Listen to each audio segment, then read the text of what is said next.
Assalamualaikum warahmatullahi wabarakatuh. Nama saya Benda Punganagari dari Prodi Ilmu Komunikasi semester 2, NIM saya 003. Di sini saya akan menjelaskan tentang kajian budaya. Apakah kajian budaya itu? Kajian budaya merupakan tinjauan teoritis yang berfokus pada bagian kebudayaan itu sendiri, dipengaruhi oleh kelompok yang berkuasa serta dominan. Kajian kebudayaan berakar pada politik, tetapi bukan pada pengertian pemilu politik secara awam yang kita paham saat ini. Teori tersebut lebih mengarah pada politik identitas, yaitu interaksinya di antara kebudayaan serta ras, etnis, gender, seksualitas, dan data lainnya yang menjadi identitas individu. Asumsi dasar dari kajian budaya. Kajian budaya pada dasarnya berpusat pada sekumpulan kaum elit, misalnya media yang menggunakan kekuatan mereka atas kelompok minoritas tersebut berakar pada beberapa pendapat fundamental tentang kebudayaan dan kekuasaan berikut, seperti kebudayaan terbentuk dan membentuk seluruh aspek perilaku manusia, dan individu merupakan bagian dari struktur berkis kekuasaan. Asumsi pertama yang berhubungan dari gagasan kebudayaan itu sendiri. Dalam kajian budaya kita perlu sedikit memodifikasi interpretasi dari satu kata yang disebut teori. Hal percaya bahwa ideologi mencakup bahasa, konsep-konsep, dan kategorisasi yang membedakan kelompok-kelompok sosial sesuai dengan lingkungan tempat tinggal mereka. Secara garis besar, para praktisi kebudayaan serta intuisi-intuisi yang mempengaruhi ideologi yang kita miliki saat ini. Kita tidak dapat mengabaikan realitas bahwa sebagian bagian dari komunitas global kita tidak berdiri sendiri. Graham Murdoch menyatakan bahwa penyebaran kebudayaan dengan cara setiap kelompok saling berinteraksi membentuk dan mengembangkan sistem serta mewujudkan kebudayaan tersebut. Kesulitan semacam ini atau perang budaya seringkali terdiri atas beberapa kompleksitas mengenai persepsi dari kebudayaan tertentu. Masing-masing individu saling berusaha untuk membentuk identitas kebudayaan bangsanya. Selanjutnya adalah ideologi-ideologi yang beragam. Dermond menambahkan bahwa kebudayaan terdiri atas beragam kegiatan yang ada di dalam sebuah populasi. Di Amerika misalnya, terdapat berbagai macam karakteristik perilaku dan beberapa merupakan kegiatan rutinitas harian yang lainnya lagi dapat dilakukan hanya pada saat diperlukan. Kegiatan-kegiatan seperti ini saling bersinggung dan dapat membantu kita memahami proses pembentukan kebudayaan. Pada saat yang sama, arti dari sebuah kebudayaan dapat dijelaskan dan rutinitas yang dilakukan. Kebudayaan tentunya tidak bisa dipisahkan dari masyarakat itu sendiri. Kebudayaan kita dapat dipengaruhi oleh media. Media dapat diasumsikan sebagai agen yang membawa kebudayaan.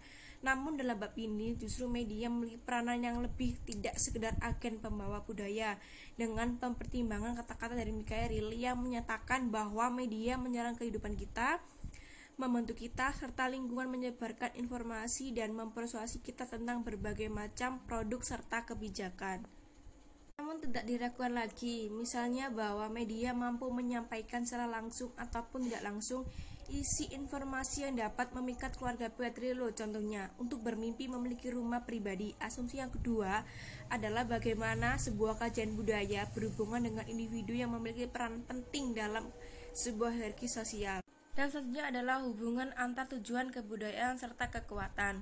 Untuk mengembangkan kebudayaan berkorelasi dengan cukup kompleks. Bagaimana dijelaskan oleh Hal, kita tidak dapat mendefinisikan makna atau membuat sebuah konseptualisasi jika tidak mengikutsertakan peran dari kekuasaan itu sendiri.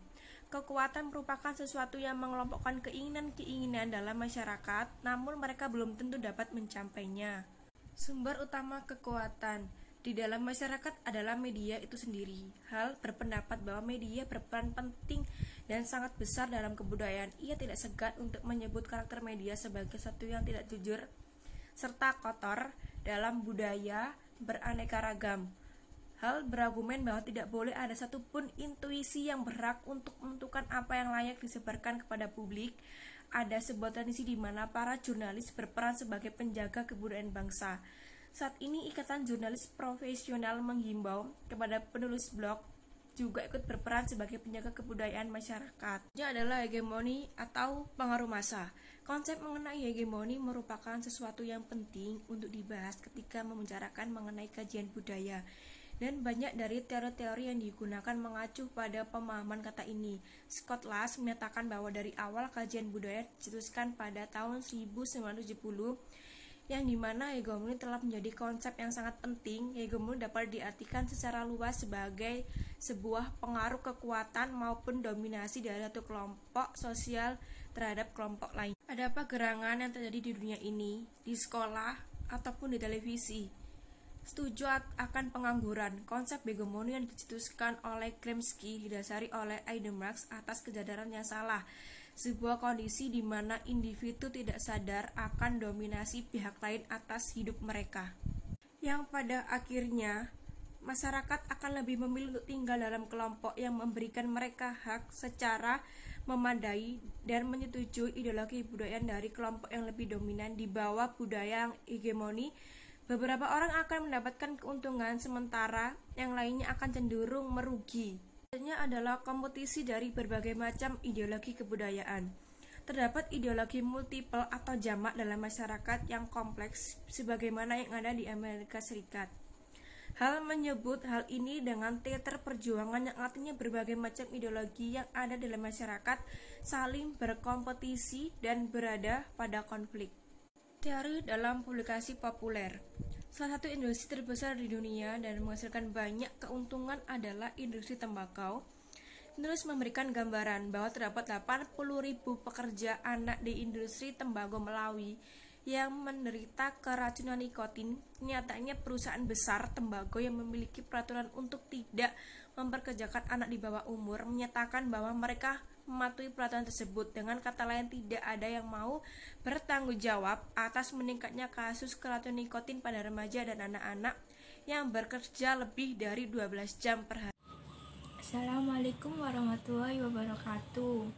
Nama saya Putri Permatasari dari Prodi Ilmu Komunikasi kelas A1 semester 2. NIM belakang saya 011. Selanjutnya, perusahaan tembakau berkomitmen meningkatkan kondisi sosial ekonomi. Komponen hegemoni penting yang diasosiasikan dengan kajian budaya ini akan menyebar dalam sistem masyarakat. Hegemoni tandingan. Hegemoni tandingan ini terkadang penikmat media akan menggunakan sumber serta strategi yang sama dari kelompok sosial tertentu yang lebih kuat. Namun, pada saat berbeda, audiens cenderung menggunakan praktik dominasi. Pesan yang terkandung dalam hegemoni tandingan yang ternyata cukup terkadang muncul di dalam program televisi dan memengaruhi audiens dengan cara yang sangat halus. The Simpsons. The Simpsons ini salah satu serial komedi terpanjang dalam sejarah televisian, mengandung pesan satiral hegemoni tandingan. Charmensons ini dalam acara tersebut menyampaikan pesan moral untuk saling peduli dalam sebuah keluarga sebagai suatu institusi. Dan Odd berpendapat bahwa masing-masing karakter membantu para audiensnya untuk memahami pelajaran kehidupan. Pembacaan kode oleh penikmat media atau audiens.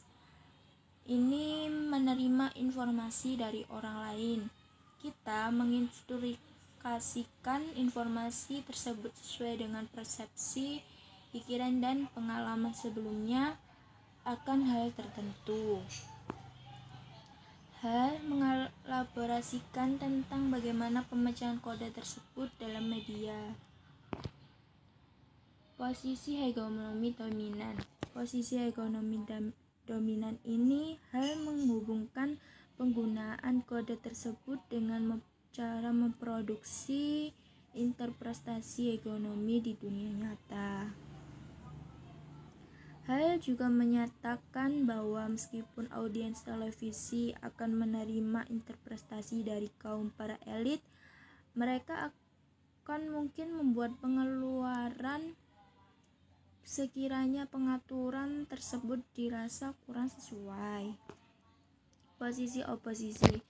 Posisi oposisi ini muncul ketika audiens mencoba membuat pilihan alternatif dan serangkai kode yang diberikan media. Interaksi dan kritis. Adapun berikut tradisi komunikasi. Tradisi komunikasi juga ada retoris, semiotik, fenomenologis, sibernetika, psikologis, sosikulturen, dan kritis. Konteks komunikasi juga ada interpersonal,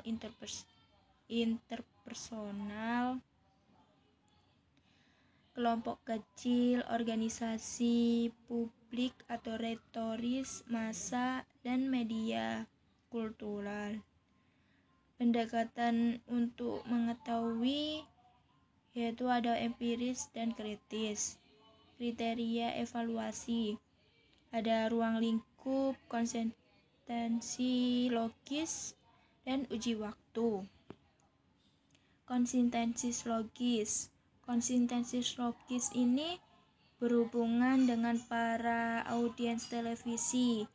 Charles Taiman mengatakan bahwa beberapa ahli kebudayaan dan kritikus selalu melebih-lebihkan kemampuan kaum marginal untuk menggunakan kebudayaan mereka.